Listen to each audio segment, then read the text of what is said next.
It's this book, Walter the Farting Dog. Miss Elisa and the Narwhal class thought you might enjoy it.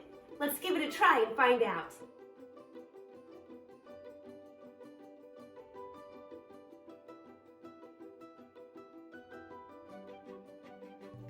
Walter the Farting Dog.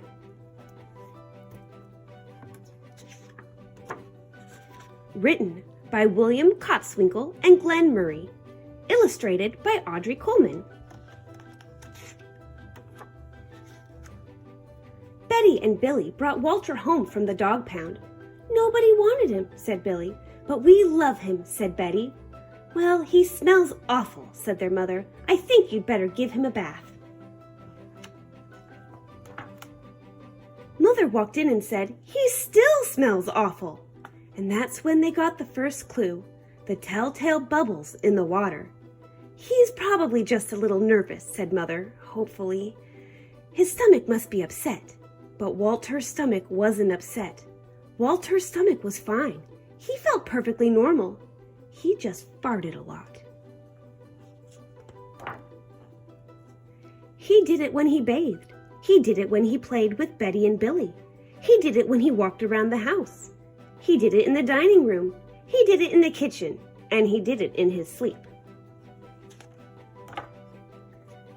"That dog farts morning, noon, and night," said Father. "He can't help it, Daddy," said Betty and Billy.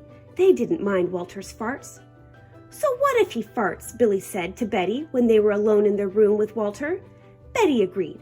Walter agreed too. He sat there looking innocently around, farting. "Take him to the vet," said Father. "Farting," said the vet, or rectal flatulence, as we say in the medical profession, and prescribed a change in diet. They gave Walter every kind of dog food. He farted.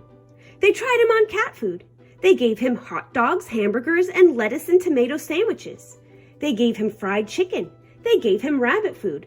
They made him a vegetarian. "No matter what that dog eats, he turns it into farts," roared Father. Walter got the blame for everybody else's farts too.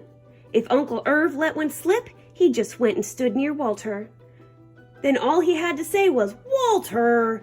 and everyone would look at poor Walter.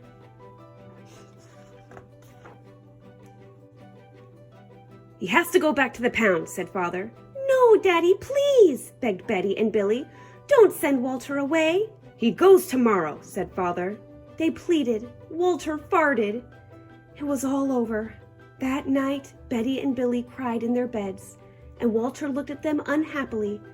"Oh, Walter," said Betty, "you've got to stop farting." "Because Father is going to send you back to the pound tomorrow," said Billy. Walter knew how serious the situation was. He'd never see Betty and Billy again. He resolved to hold in his farts forever. When Betty and Billy fell asleep, he walked down to the kitchen to see if there was anything around to eat. He managed to open the cupboard door with his nose and found a 25-pound bag of low-fart dog biscuits the vet had prescribed for him, which had made him fart more.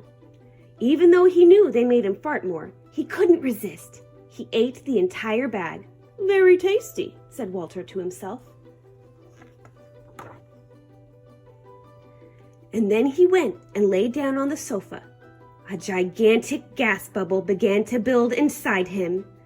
"This is going to be trouble," he said to himself nervously. He was afraid of what might happen if he let it go. He thought maybe the house would explode, so he kept it in. It wasn't easy. In fact, it was torture. But he had resolved never to fart again. His future depended on it. As he lay there with his tail wrapped tightly between his legs, he heard a noise at the window. He watched it slowly open. A pair of burglars came through. They dropped silently into the kitchen. "Watch out for the dog," said one of the burglars. "He won't bite," said the other. "He's a wimp." Walter might have bitten them, except he was so filled with gas he couldn't move. They tied a rag around his snout so he couldn't bark. "Okay," whispered the first burglar. "Let's clear the place out." They took everything they could get their hands on. Walter wanted to stop them, but he was having unbearable gas pains. He rolled on his back and waved his paws in the air. He gnashed his teeth. "We've got it all," said the second burglar. "Let's go."